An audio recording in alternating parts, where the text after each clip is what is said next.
Hello guys, welcome back to the vlog. અને આપણે થઈ ગયા છે ઉપરથી નીચે સુધી કમ્પ્લીટ રેડી, કારણ કે આપણે જવાનું છે ગામડે. એટલે વેકેશન પડી ગયું છે, એટલે વાળ થોડા ખરખા કરી લે, જેથી કરીને આપણે ગામડે જઈએ તો આપણે થોડા સારા લાગીએ. ત્યારે આપણે આપણો સામાન પેક કમ્પ્લીટ કરી લીધો છે. સામાનમાં તો કાંઈ છે નહીં, આપણું એક જ નાનું બેગ છે, એને જ લઈને આપણે જવાનું છે ગામડે. અને હવે આપણા મામા છે આપણે જે બસ સ્ટેશન સુધી મૂકવા આવે છે, કારણ કે આપણે અહીંયાથી જવાનું છે રેશમા ચોકડી આપણે બસ ઊભી રહેશે. એટલે આપણે અત્યારે પહોંચી ગયા છીએ કાંગારુ સર્કલથી આપણે અને સુરતની અંદર વધારે પડતી ગરમી છે, એટલા માટે આપણે એક જગ્યા ઉપર લસ્સી પીવા ઉભી રહેશે. આ લસ્સીનો સ્વાદ એક નંબર છે ભાઈ. સુરતની અંદર આવો એટલે રેશમા ચોકડીના લસ્સી એકવાર ટ્રાય કરશો, મજા આવશે. અને અત્યારે આપણે ફાઇનલી પહોંચી ગયા છીએ બસ સ્ટેશન તરફ.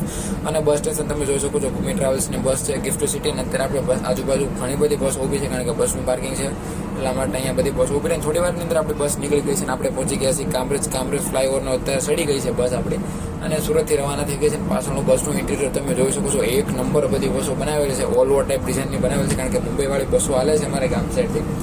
અને આપણે અત્યારે કામરેજ વટી ગયા છીએ અને આવી ગયા છીએ પીપોત્રા મોગલધામની પાસે આપણી બસ હાલે છે જય મોગલમાં. અત્યારે આપણે સવારમાં જ આવ્યા હતા, અને અત્યારે તમે સાંજનો ટાઈમ છે, તમે જોઈ શકો છો કેટલી ટ્રાફિક છે. સવારમાં તો ગયું હતું ને, પણ અત્યારે તમે જોઈ શકો છો કેટલી લાંબી ટ્રાફિક છે અત્યારે અહીંયા દર્શન કરવા માટે.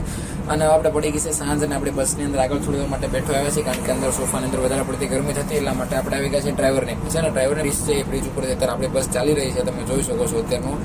અને હવે આપણે પહોંચી ગયા છીએ ફાઇનલી હોટલ ઉપર. હોલ્ટ લીધો છે આપણા સુરતથી ગામડે તરફ જવા માટેની આ પહેલી હોટલ છે. આપણે કંઈ નાસ્તો તો એટલો બધો કરવો છે નહીં, તો છતાં આપણે ફ્રેશ થઈ જાય, હાથ પગ મોઢું ધોઈ અને આપણે નીચે થોડી વાર આટો મારી, કારણ કે ભૂખ.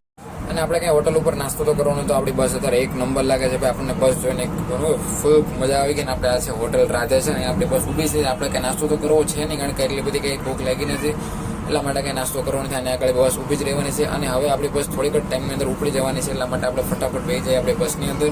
તો પહેલાં બસની અંદર ચડી જાય, કારણ કે સૌથી છેલ્લે આપણે ચડીએ છીએ, કારણ કે બધા બસની અંદર આવી ગયા છે, બસ અહીંયાથી ઉપડવા માટે ફૂલ રેડી છે. આપણે પહેલાં આપણા સોફાની અંદર પહોંચી જઈએ, કારણ કે ભાઈ. અને ગાઈસ, ફરી વાર હું પાછો આવી ગયો છું ડ્રાઈવરની પાસે અત્યારે બેસવા, કારણ કે અંદર સોફાની અંદર બહુ ગરમી થતી, તેના માટે બહાર આવી ગયા. ને ડ્રાઈવર ફૂલ મોજમાં છે, એની તમને એના ગીતો સંભળાવો ભાઈ. અત્યારે નાઇટ ડ્રાઇવિંગ કરે છે, 120 130 બગાડે છે ભાઈ, એટલે તમને એના ગીતો સંભળાવો.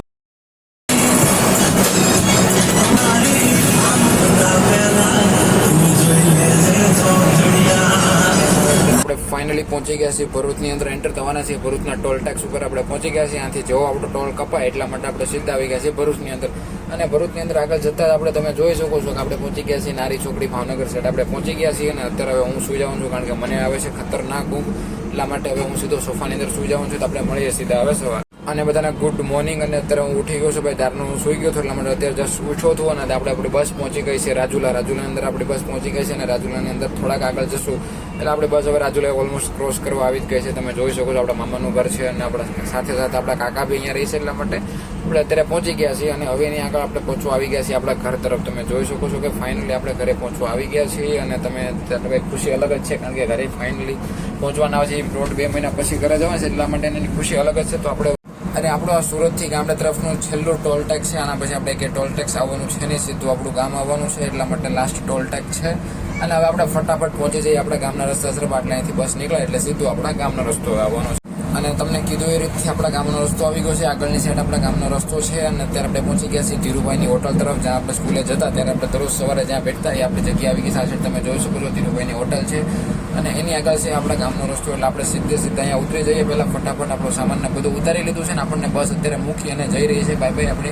ફાઇનલી આપણે ગામના ઝાપી આપણે ઉતરી ગયા છીએ. આપણા ગામનો રસ્તો અહીંયાથી છે, આપણું ગામ 1 કિલોમીટર અંદર છે. ફટાફટ આપણે ફ્રેન્ડને ફોન કરી એટલે આપણને લઈ જાય ગાડી લઈ, અને ફોન કરી દીધું છે. થોડીક વારની અંદર આપણો ફ્રેન્ડ છે આપણને લેવા માટે આવી ગયા છે, અને આપણે જઈ રહ્યા છીએ ફાઇનલી ઘર તરફ જઈ રહ્યા છીએ. તો આજના બ્લોગ માટે એટલું જ. મળીએ અગલા બ્લોગની અંદર. ત્યાં સુધી બધાને ગુડ બાય.